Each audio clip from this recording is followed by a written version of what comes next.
Kamusta mga kalapatid, mga kaburo ko to. So ngayon nandito tayo sa ating breeding section. So nag-breed na tayo kanina, November 20. So binilang ko yung pagdating ng mga ringbad. So sasakto lang. Sana wag lang malate, pero sakto lang.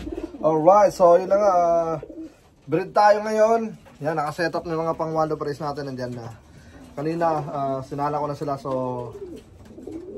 kalmado na yung mga ibon natin. Yan. Kanina, baka sila lahat eh. Pero ngayon, sinala ko sila kanina mga after lunch, before lunch, 11 ng tanghali. Kaya okay na mga ibon natin. Yan. So tara, let's go at kuha tayo ng mga sample na pinagpapares natin. Dapat kanina ko binilag, pero iba yung naging priority ko kanina. May dumating sa atin based sa last upload ko. Yung nestmate ng money winner natin sa 400 miles nandito na. Ito naman ay winner din ng ng 350 miles.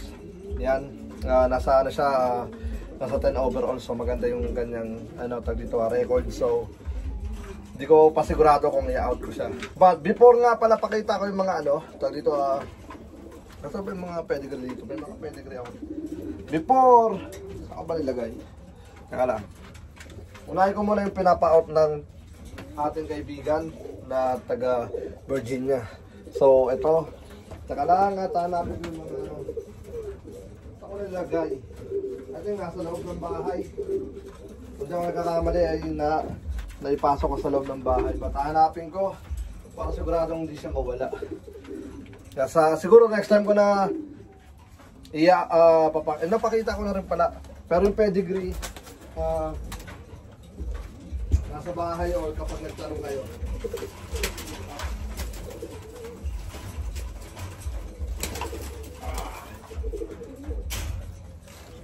So ito yung una. Ring number 742 CBS. Yan, galing CBS to. Yan, CBS, yan. Ito yung I think possible na hen to. Yep. CBS. Yung kanyang ring. Ang out na dito is $300. Isa. So meron tayo ditong apat na available. Yan. So di ko sigurado kung ano yung lahi, pero may isa rito walang pedigree, pero yung tatlo meron. Yan. Ito yung una, $300 sabi niya sa akin. Then dalawang hen. Ito naman yung second hen, PFSC 32260 2023. Yung isa di ko nakita kung anong year. Parang 2022 yung isa. Yan. Ito naman hen, blue bar din. Blue bar naman. Yep, 300 mga tol. Yung ito, kakapasok ko lang yan. Yan, ganda ng pakpak. Yan. Masyadong mababa yung yung secondary flights niya. Yan. Ngayon lang yata nakakita ng ganito. Yep. Ngayon ko lang kasi nahawakan. Grabe oh. Hindi ko alam. Itong baba. O nga no, ngayon ko lang nakita. Yep. Alright. So ayan nga, ito naman yung kanyang $300 din. Grabe yung nyo. Laki ng laktaw, magaling na ibon. Tapos hen to hen. Tapos ito naman yung cock. Ito cock Vita King 5151 2021. Yep, ito 300 din. Cock Vita King 2021 blue bar. Yep, magandang ibon.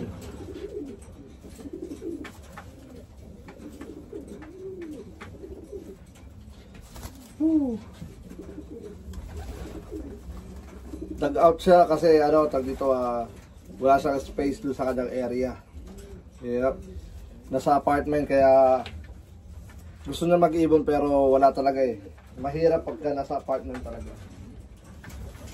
Mahirap yung sitwasyon. Pero syempre, nangangarap na magkaroon ng sariling area. Alright, ito naman ay 33596 CBS din 2023. Yan. Ito maganda. Yep. Red check sa mga mahilig sa pala dyan. Woo! Yeah, ito, red check. So, PM lang mga tol. Yan. So, basta yung isa daw walang pedigree kasi di na makita yung isang pedigree. Pero lahat to may mga pedigree. Maliban dun sa isa. Di ko lang sigurado kung ano, pero magagaling naman na ibon. Yeah. So, tara, let's go. At doon na tayo sa ating priority. Ito pinaka-priority natin. Teka nga. Ito kakasala ko lang na itong mga to eh. Hindi pa sila magpares.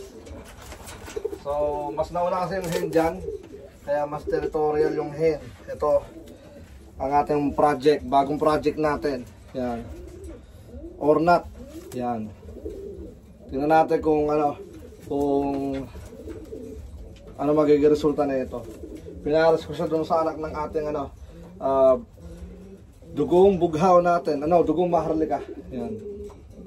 Ina-out ko na yung dugong maharlika na hen na yan kasi tawag dito hindi siya naka-ringban ng Capistrano, siya ATB. Money ringban yun na ilagay ko. Kaya gusto ko siyang i-out. Pero habang wala pang kumukuha, paparisan muna natin ng Ornat. So tingnan natin magiging anak niyan. Alright, so kasi yung mga ko kasi tawag dito number 1 priority ko talaga. Yung mga palaro talaga natin ng One of Praise na nagbigay na sa atin ng karangalan. So syempre, ayoko naman silang biyakin para lang i-sample. Gusto ko, consistent naman na taon-taon na ka-score sila. So lagi silang madalas nasa sa top pagdating sa final race. Hindi man malaki yung nabibigay sa ating pero consistent na sa top 20 sila palagi ng final race. So good yun tag dito good result para sa akin kasi simula 2020 sa mga nakasubaybay 2020 nakakuha tayo ng first place, third overall, tapos 2021 ang pinakamarami kong money winner na hindi man lahat na nasa top pero naka-score lahat. Pinaka ko doon is first drop 6th place 8 seconds. So parang na rin first place pa rin. 2021 tapos 2022 nag first place tayo sa yung 2021 money winner tayo ng Blue Bucket, money winner tayo ng Martinez Classic, money winner tayo ng Pitch Classic, money winner tayo ng CBOLR, tapos ng Plymouth.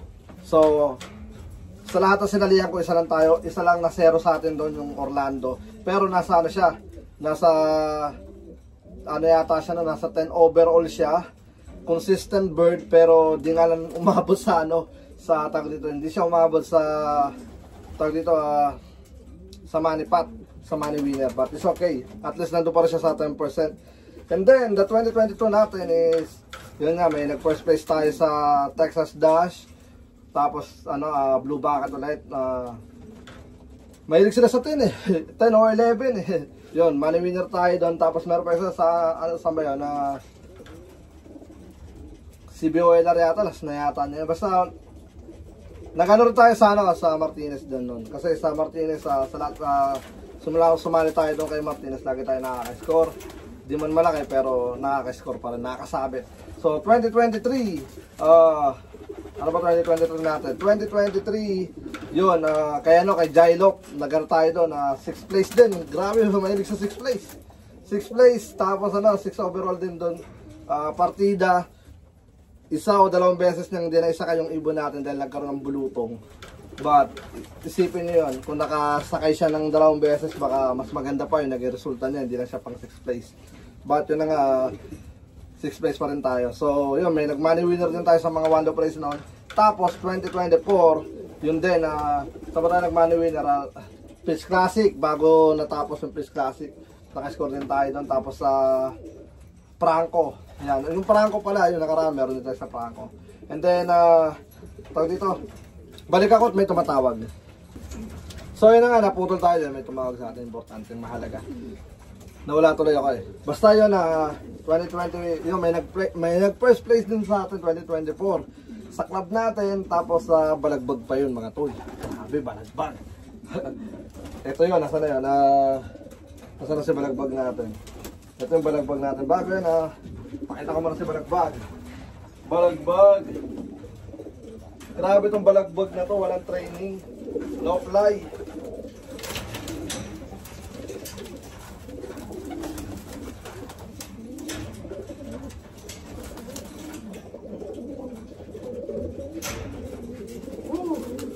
Grabe, sorry. Ito si balagbag natin. Nanalo rin ito ng pulling. Na-vlog ko yata ito one time sa last year natin.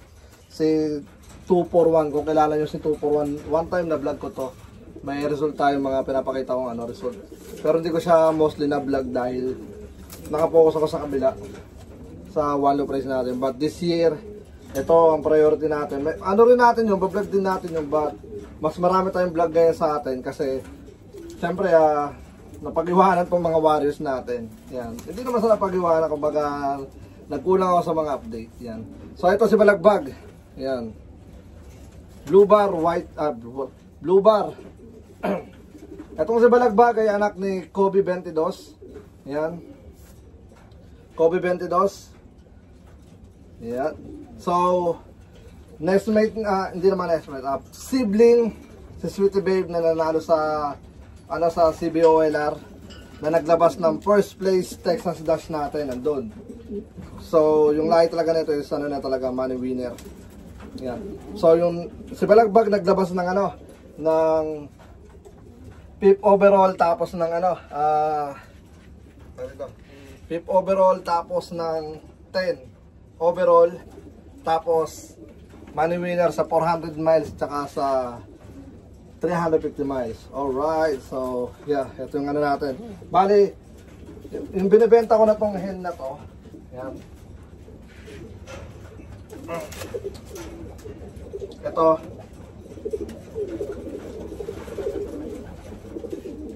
Ang maganda sa hen na to, kaya ko to binibenta. Ang issue muna is naka ATV siya. ATV, club yata to sa yung 1734. Naka-club ring siya ng money winner, money ring ban. Grabe, di ko nga lang nailipan, sayang. Dahil tag dito, nakawalang gana, basta naser, sobrang busy. So, ito ay anak ng ating blue bucket. Niya yun, tita niya yun. Tapos ang nanay na ito is 2 times money winner, yung tatay na ito is 3 times money winner sa blue bucket, 10 overall. Lahat ng race, hindi man malaki, pero nakapitas. Kumbaga naka-score. Lahat ng simula nung nagbigay na ba siya ng 150, basta 3 times money winner, so 200, 300 siguro, tsaka final race, tapos overall. Nakano siya, tag dito, nakapitas ng pera sa overall. Tag dito, siya yung dahilan kung bakit may malaki yung TV, 85 inches. So ito yung anak niya. Tingnan nyo naman, hen. Ayan. Gusto ko tong i-keep sa totoo lang, pero nag-iipon kasi ako ng ang iniipon ko is puro Capistrano ring band para collection ba. Ayan. Kaya mga tol, ayan. Hen. Murang-mura lang to. PM lang kayo. Ayan, dugong maharlika. At possible na maglabas din sa inyo ng winner.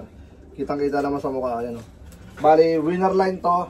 Simula 2020 hanggang 2025. So, ang year na ito is 2024. So, 1 years old, ready to breed. Yan. So, kaya lang na benta is, tag dito, ATV. Kaya nabenta, kaya binibenta. Yep. But, habang wala pa, ibibreed ko. Yan. Kasi mapapasukan naman ng rimban ng Capistrano yung magiging anak na ito. Yep. Tapos bago rin yung pairing, hindi sa Capistrano rimban, Ornat. So tingnan natin kung ano magiging resulta ni Ornat. Yan. Ado Ornat. Kaya sa ating kaibigan na si Nanyes. Yep. Alright. So Nagiging bully siya kasi siya natira dito eh. Tapos siguro doon ko lalagay para din niya nakikita yung mga ano niya, tag dito, kasama niya. Doon ko sila ilalagay para silang bago sa lugar. So yun na nga, marami tayo rito mga nakasalang. Hindi ko na nga naipakita halos lahat. Ito yung pinaka unang ano natin, no? No. This one. Come on. Alright. Ito ang unang ano natin. Number 1 na money winner sa ano natin. Sa kampo natin. Una nagbigay ng ano, winner ng one low prize. Yan. Si Kobe. Grabe. Ayan na. Si Kobe boy. Yep. Ang dami na nila. Ito yung tatay ng balagbag. Yan. Alright, dyan ka na. Natayaan ko lang muna kayo. Di ba kayo bubulabugin. Mag-enjoy kayo sa inyong pagsisiping. And then, after 3 days, maglalagay na ako ng ano, ng paitlugan nila. Para makapag-nest ano na sila. Makapagawa na sila ng nest bowl. Yan. So, meron tayong sinalang na 8, 12, 13. Yan, mga ganyan. Tapos, di naman lahat yan mailalaro sa club dahil sa OLR. Dahil ano tayo dito, konti lang papadala ko next year. Tutok tayo sa goal natin. May mas malaki tayong plano na dapat ko munang unahin mga tol. So marami tayo rito ano, tayo dito bakante. Ito yung mga bakante natin. So ito yung bakante natin, 6 na butas. 6 na butas dito. Yan. Tapos dito hindi pa lahat yan, meron ito. Sino ba to? Yan, naka-ready. Yan. Naka-ready lang to. Yan, cock. Tapos, ito naman, first time, yan, salang. So, hindi pa sila magpares. Yep, so, ito naman, magpares na ba kayo? Yan. Ang mga ano natin, oh. Alright, so, magaganda yung condition ng mga ano natin, mga ibon natin. Ito wala pa. Yan. Tapos ito, mga naka-ready na itong mga to. Yan, oh, easy. Yep. Ito naman, OG. Yan, hinantay ko yung anak na ito. Hindi niya anak, apo. Oh, namamaras no. Yung apo na ito nasa ano, sa Martinez Classic, waiting ako doon. Oh, papapatong sa akin, oh, easy. Yung ano na ito, apo na ito nag-money winner, 400 miles. So ibabalik ko rito. Yan, kaya waiting siya dyan. Easy ka lang dyan. So di ko alam kung kaya ipapadala ni Martinez yung mga ibon. Yan, waiting mga tol. Yan, tapos ito yung mga bagong dating sa atin. Yan. Ito yung ano, yung anak, yung apo niya. Yan yung binibenta natin, blue bar white flight. Tapos yan, kittel. So tingnan natin kung ano magiging resulta ng mga ibon. Ito yung mga pinabebenta sa atin. Yan, magagandang condition mga tol. Alright, so yun na nga mga tol. At mag-aasikaso muna ako. Ito mga VIP natin. Yan. Ito yung VIP natin na yan oh. Grabe mga halimaw. Ayun yung ano natin, yung blue bar white flight. Sa ano yan, sa Plymouth. Na gano yan, na first drop 6th place, 8 seconds sa first one, split money. Tapos ito naman si 3 times money winner. Kaya pinagsama ko sila para silang winner. Itong blue bar is full sibling as nestmate ng first place natin sa Texas Dash. Pero mas lodi ko to kaysa doon kay Dash. Ayun na si Dash, na magkano na sila. Magkatapat lang. Pinaras ko naman si Dash sa kanyang ano, lola na nestmate ng kanyang ano, nestmate ng kanyang lolo. Kaya yan, so tingnan natin. Kailangan ko na kasi magbalik-balik mga yan. Pero may mga priority tayo dito na dapat kong ano, tutukan para sa one low price. Hindi lahat sila pang one low price. Yung iba dyan is pang inbreeding. Tag dito, keep the bloodline, parang ganyan. Tapos ito naman yung mga ano natin, tag dito, may mga konti pa tayo rito, mga for sale natin. Yan. Ito yung mga, ito tulad nun. Ano yan, mga inbreeding ko yan. Yan, mga yan, blue check, mga maharlika, dugong maharlika, yan. So, Yeah, ano lang mga tol, soon i-organize ko na to. Medyo busy lang talaga. Alright, so yun na nga at ano, yung mga warriors natin nandun. So siguro hanggang dito na lang muna yung video natin. Maraming salamat sa lahat ng mga patuloy na sumusuporta. Ako nga po pala ulit si Brown G at welcome sa akin channel. Peace out, let's go.